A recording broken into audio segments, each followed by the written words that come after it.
어떤 선교사님의 설교 중에 이런 간증이 있었어요. 제주도의 어떤 교회에 있었던 일입니다. 그 교회에 아주 유능한 장로님 한 분이 계셨다고 합니다. 교회 일을 하면 앞장서 교회 일을 하고, 어떤 교회 행사가 있다 그러면 물질적으로 헌신도 주저하지 않고 헌신하고, 성도들이 어렵다 그러면 돕는 것도 주저하지 않고 돕고, 교회에서뿐만 아니라 교회 밖에 어떤 기독교적인 사역이 있다 그러면 돕는 것을 주저하지 않고 돕고, 그렇게 발벗고 나서는 장로님이 한 분이 있었다고 합니다. 교회에서도 인정받고 교회 밖에서도 기독교 이 연합단체들이 있잖아요. 그런 데서 회장도 하고 임원도 하고 그러면서 여러 가지 일들을 많이 했다고 그럽니다. 그런데 어느 날 아파서 병원에 갔더니 암이라는 거예요. 그 암에 걸렸는데 얼마 살지 못합니다 하고 시한부 선언을 받은 겁니다. 그때부터 이 장로님이 집에 들어 누워서 교회를 나오지를 않습니다. 그러니까 성도들이 그동안 도움도 많이 받고 사랑도 많이 받고, 교회 장로님이니까 성도들이 위로한다고 가서 장로님 힘내시라고 위로한다고 가정도 방문하고, 또 담임 목사님이 가서 신방 가서 예배도 드려주고 이렇게 하지 않겠습니까? 근데 성도들이 오든 담임 목사가 오든 누워서 꿈쩍도 안 하고 일어나지도 않는 거예요. 이제 아파서 그런가 보다 그럴 수 있죠. 근데 목사님이 성도들 가서 예배를 드리면 예배를 드려도 그냥 누워서 일어나지도 않아요. 그럼 아프니까 그런가 보다 그럴 수 있는데, 보통 그렇게 예배 드리고 기도하고 막 성도들이 합심해서 기도하고 목사님이 힘있게 기도하고 그러면 아멘이라도 하잖아요. 들어 누워서라도. 근데 아멘도 안 하고 눈도 안 뜨고 눈 감고 그냥 가만히 있대요. 목사님이 2번 신방 가도 그러니까 3번째 신방 가면서 작심을 하고 갔대요. 예배를 드리면서 장로님한테 묻는 거예요. 장로님, 예수님을 믿습니까? 하고 물어본 거예요. 지금 죽어도 천국에 가시겠습니까? 하고 이제 그냥 이 젊은 목사가 대놓고 이제 물어본 거예요. 작심을 하고. 아무 말을 안 하는데 눈 감고 입을 탁 다물고. 그러니까 이 목사님이 포기하지 않고 계속해서 물은 거예요. 정말로 죽어도 천국 가시겠냐고, 예수님을 확실히 믿으시냐고. 한참을 그러니까 이 장로가 벌떡 일어나더니 그렇게 말하더래요. 예수고 뭐고 다 필요 없어 그러더래요. 그 말하고 그렇게 죽었대요. 이 장로가 마지막으로 한 말이 예수고 뭐고 필요 없어요. 그리고 이제 죽은 거예요. 그러니까 이 장로는 도대체 뭘 믿고 살았는지, 그렇죠? 도대체 뭘 믿고 살았는지, 그 말에 이 젊은 목사가 충격을 받은 거예요. 그렇게 이제 죽은 거예요. 제주도 일대에 소문이 났대요. 워낙에 유명한 분이라. 그렇게 죽었다더라. 이 젊은 목사가 목회를 접고 이 제주도를 떠나버렸대요. 목회 회의가 든 거예요. 여러분 그러지 않겠어요? 도대체 뭘 믿고 살았는가 하는 거죠. 여러분 우리가 예수님 믿고 천국 가는 것을 분명하게 믿어야 할 줄로 믿습니다. 예수 믿고 천국 가는 거죠.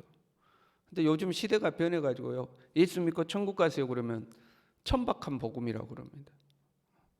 예수 믿고 우리가 거룩하게 되고 경건하게 되고 이 세상에서 성숙한 사람이 되고, 예수 믿고 더 착하게 살고 예수 믿고 더 선하게 살고 이런 건 괜찮은데, 예수 믿고 천국 가세요 그러면 아주 옛날 사람 같고 옛날 복음, 천한 복음 이렇게 여기는 거죠.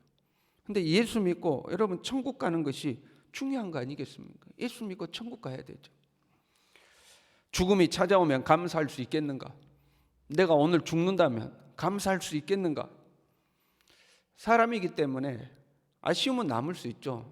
당신 내일 죽습니다 그러면 아쉬움이 남을 수도 있고 후회가 남을 수도 있고, 한 번도 경험해 보지 않았기 때문에 두려움이 있을 수도 있죠. 내가 정말 죽는구나. 하나님 앞에 어떻게 정말로 갈 수 있나? 어떻게 될까? 두려움이 있을 수도 있겠죠. 그러나 그 아쉬움과 두려움과 그 모든 것을 이겨내는 게 믿음이지 않겠습니까? 나 하나님 앞에 간다. 나 하늘나라 간다. 주님 만나러 간다. 나 천국에 간다. 이제 이 세상의 모든 고생과 수고가 끝이 났다. 그 죄의 짐을 짊어지고 죄와 싸우던 나의 싸움도 끝이 났다. 나 드디어 천국 간다 하는 그 믿음이 있어야 되지 않겠습니까? 예수님을 믿으면 그 믿음이 있어야 되는 거죠. 죽음이란 그 누구도 피해갈 수 없는 거죠. 오늘 하루가 지나고 나면 죽음이 우리에게 더 가까워지는 거 아닙니까? 날마다 죽음이 우리에게 가까워지고 있는 거죠. 오늘 본문의 말씀에 우리의 속사람은 우리의 겉사람은 낡아지나 그랬어요. 우리의 겉사람이 낡아지는 거예요. 가만히 있어도 낡아지는 거예요. 늙는 것이 싫어가지고 건강관리한다고 아무리 애를 쓰고 운동하고 좋은 것 먹고 관리를 하고 해도 막을 수가 없는 거예요. 우리의 겉사람은 낡아지는 거예요. 안 낡아지고 싶어도 낡아지는 겁니다. 우리는 질그릇 같은 존재들이죠. 곧 깨질 날이 오는 거죠. 바삭하고 우리의 이 겉사람이 깨져 없어질 날이 오는 거죠. 그 질그릇 같은 인생을 사는데 거기다가 고생도 하는 거죠. 우리는 고생하며 사는 거 아니에요. 바울도 고생을 엄청 많이 했어요. 고린도후서 1장 8절에요. 힘에 겹도록 심한 고난을 당하여 살 소망까지 끊어졌다 이렇게 되어 있습니다. 고린도후서 11장 23절부터는요. 내가 수고를 넘치도록 하고 옥에 갇히기도 더 많이 하고 매도 수없이 맞고 여러 번 죽을 뻔하였다. 유대인들에게 40에 하나 감한매를 5번 맞았고 3번 태장으로 맞고 1번 돌로 맞고 3번 파선하고 일주야를 깊은 바다에서 지냈으며 여러 번 자지 못하고 줄이고 목마르고 여러 번 굽고 춥고 헐벗었다. 고생이란 고생은 당한 거예요. 여러분 40에 하나 감한매를 5번이나 맞아요. 거의 사람이 죽어 나가는 거거든요. 왜 40에 하나 감하냐? 40대 이상 맞으면 죽을 것 같으니까 40에 하나 감한 매거든요. 그걸 5번이나 맞아요. 죽을 고생하는 거예요. 춥고 배고프고 굶주리고.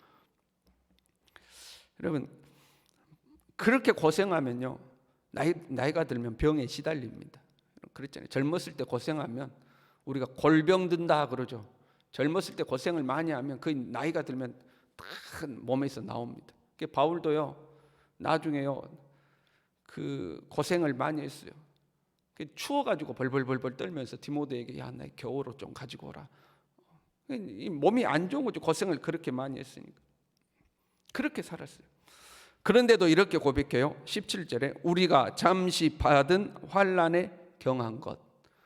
잠시 받았대요. 사실 고생한 거 아니에요. 그리고 엄청난 고생을 한 거 아니에요. 근데 잠시 받은 환난에 경한 것. 가볍다. 고생 조금 했다 그 말이에요. 나 고생 조금밖에 안 했어. 그 고생 별거 아니었어. 가벼운 고생이었어. 이렇게 고백하는 거죠. 죽을 고비를 몇 번씩이나 넘겼는데 그 고생을 하고도 그 고생 별거 아니었어. 가벼운 거였어. 이렇게 이야기하는 거죠. 여러분 상대적이라는 표현이 있어요. 상대적이다 하는 거죠. 행복도 고생도 상대적인. 지금 코로나가 유행했잖아요. 어떤 한 사람이 코로나에 걸렸다고 생각해봐요. 코로나에 감염됐어요. 그 일주일 동안 가게 문을 닫고 장사를 못했네요. 일주일 만에 이제 나와서 가게 문을 열고 장사를 시작하는데 속상해 죽겠어요.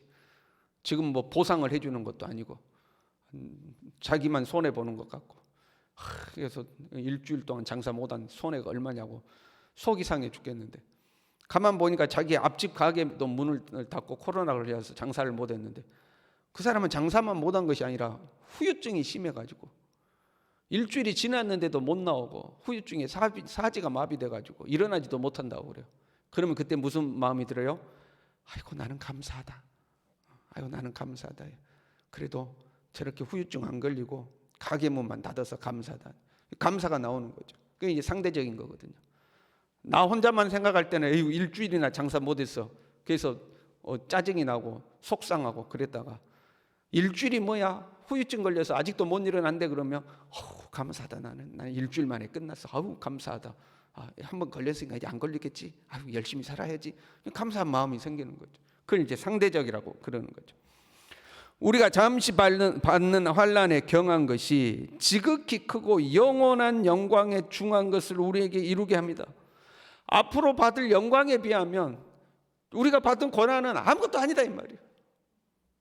그 상대적으로 비교해 보니까 앞으로 받을 영원하고 큰 영광에 비하니까 내가 고생했던 것은 그 잠시 받은 것뿐이야. 그 별거 아니야. 내가 받을 영광에 비하면 그 아무것도 아니라는 거예요. 나는 이 땅에서 잠시 고생했지만 하나님 앞에서 영원하고도 엄청난 영광을 받을 것이기 때문에 이 고생 아무것도 아니다. 이제 이런 표현이죠. 지극히 크고 영원한 영광은 어디에서 누리는 거죠? 천국에서 누리는 거. 우리가 이걸 확실히 믿어야 돼. 이 세상은 잠시 잠깐뿐이고 영원한 하나님의 나라에 가면 하나님이 나를 위해 상급을 예비하실 것이다. 하나님 나에게 영광의 면류관을 씌워줄 것이다. 이걸 확고하게 믿어야 되는 거죠.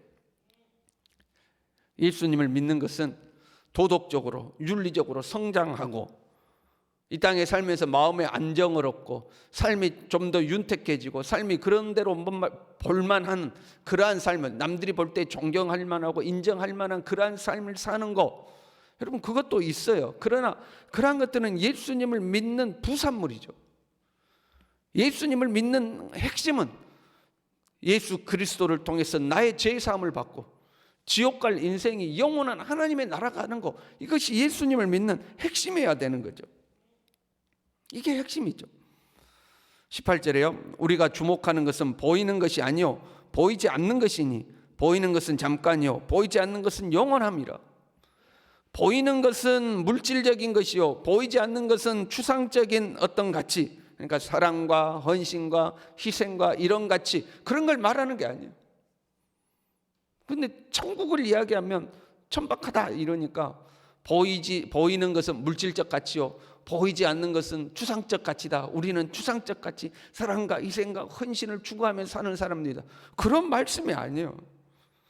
5장 1절에 보면 이렇게 되어 있죠. 하늘에 있는 영원한 집이 있다. 하나님 나라를 말하는 거예요. 천국을 말하는 거예요.